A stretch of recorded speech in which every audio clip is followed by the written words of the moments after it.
As Ukraine faces pressure to accept a peace deal, Russia is already starting to be brought in from the cold by sport. The Paralympics lifting bans on Russia and war ally Belarus despite the conflict continuing, because it's now being claimed the invasion itself was never the reason for the ban. As for the first time since the countries were reinstated, the president of the International Paralympic Committee explains the decision to Sky News. Russia and Belarus, they use Paralympic sport to promote their participation in the war, in the conflict. And this is what led to the first suspension, the suspension in 23. Between 23 and now, in the discussion went around, obviously there is less evidence of that being used again for the promotion of the war.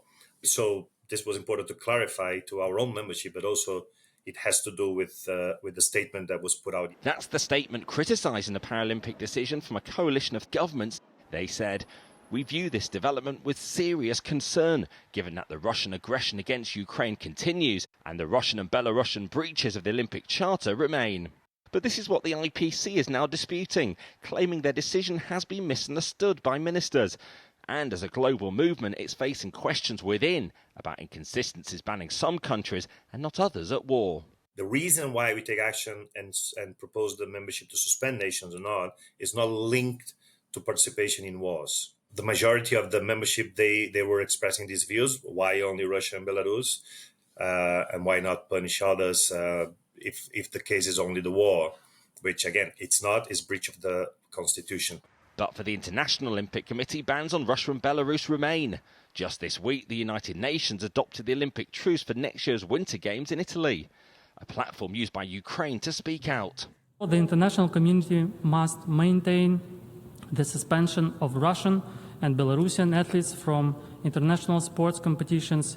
Allowing their participation would undermine the integrity of sport as a contributor to peace, condone the ongoing killing of Ukrainian athletes and their coaches, and show disrespect to the hundreds of members of Ukraine's sports community who have been killed, injured, or displaced by this war. Russia won't have a team at the Milan Cortina Winter Paralympics, largely because individual sports maintain their own bans. But it seems increasingly likely the Los Angeles 2028 Games will mark the end of Russia's exile after more than a decade of punishments for doping and war by the Olympics and Paralympics. Rob Harris, Sky News.